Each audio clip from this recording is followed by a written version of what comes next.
Benvenuti a tutti e siamo qui per una prima recensione sperimentale e per l'occasione ho scelto una cosa un po' particolare. Trattasi dello Spira One, per l'appunto della Spira, ditta tedesca creata da un gruppo di appassionati che era annoiata dalle performance dei normali Super Soaker o Super Liquidator e ha deciso di creare, grazie alle loro conoscenze come ingegneri, la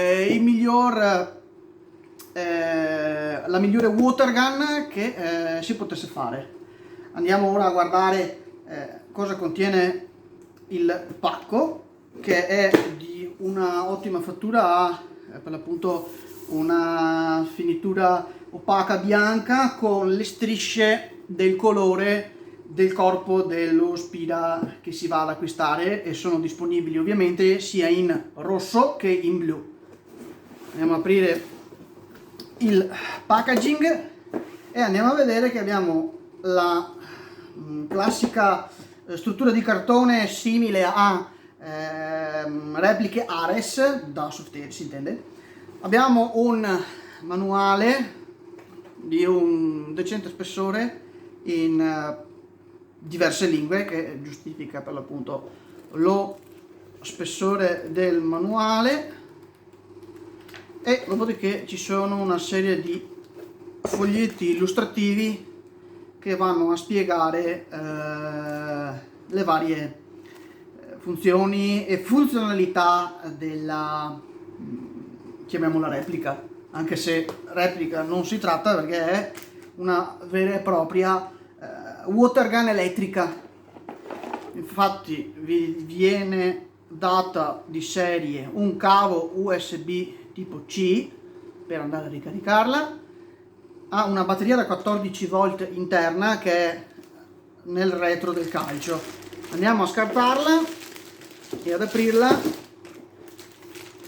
Eccola qua.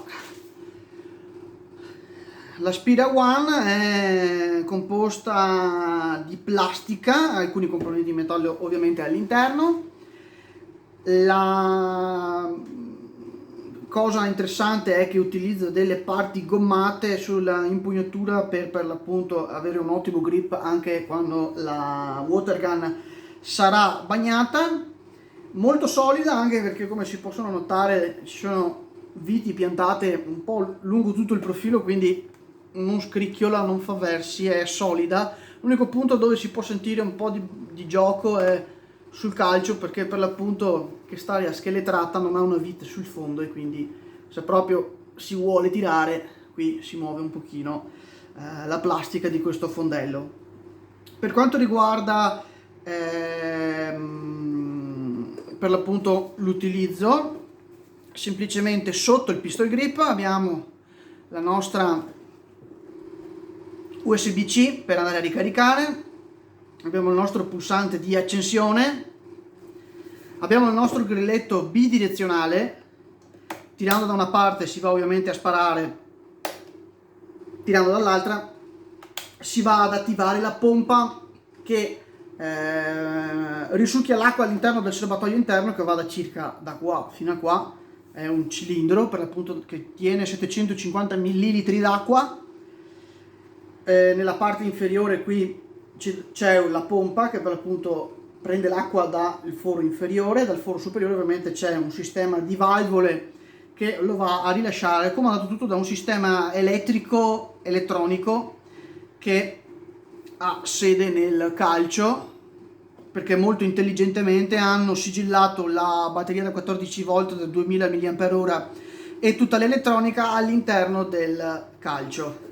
Andiamo a togliere un attimo il packaging e rimaniamo con la replica. Mostriamo gli ultimi dettagli attorno al corpo della replica. Monitor nella parte superiore che ci mostra la percentuale di acqua che avremo all'interno del serbatoio una volta che andremo a riempirlo, e un monitor batteria che ci dirà per l'appunto la carica che c'è a disposizione. Il costruttore dichiara che con un serbatoio pieno si riescono a sparare all'incirca 24 proiettili d'acqua.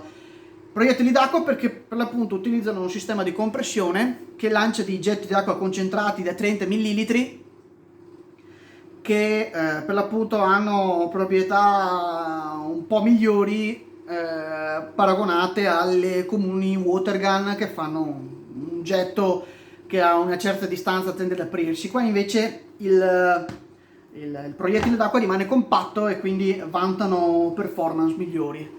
Andiamo per l'appunto a vedere il frontale, non so come si vedrà, ma essendo un video di prova lo scopriremo.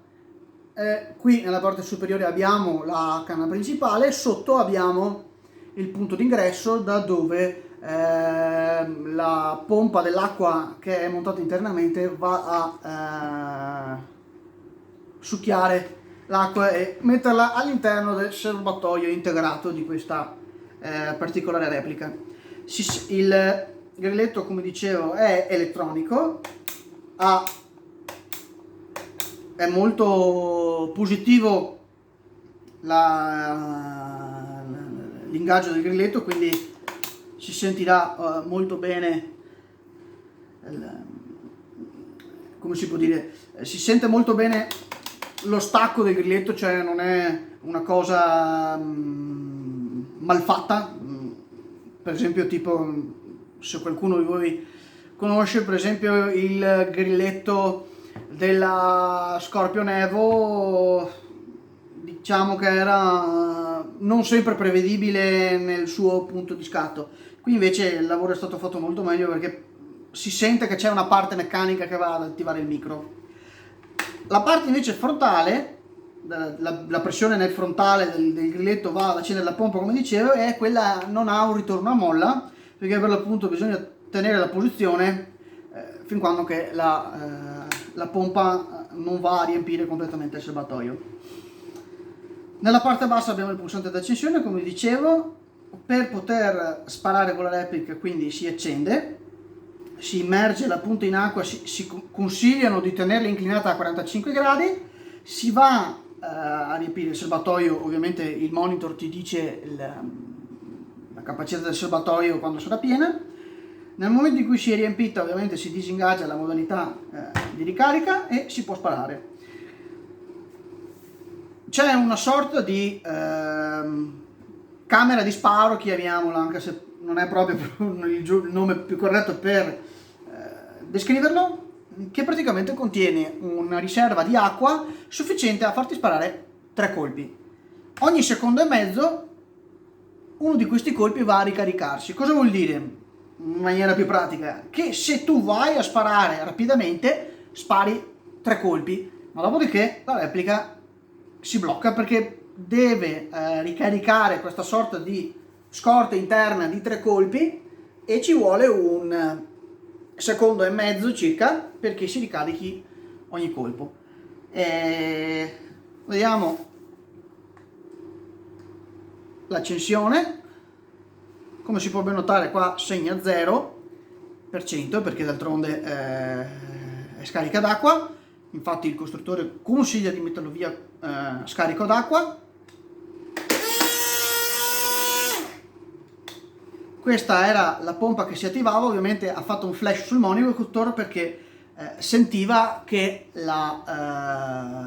non c'era presenza d'acqua, quindi ha sentito il non flusso d'acqua e ha bloccato automaticamente il tutto.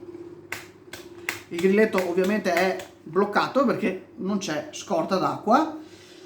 E un'altra funzione molto carina dello Spira One è che se si tiene premuto,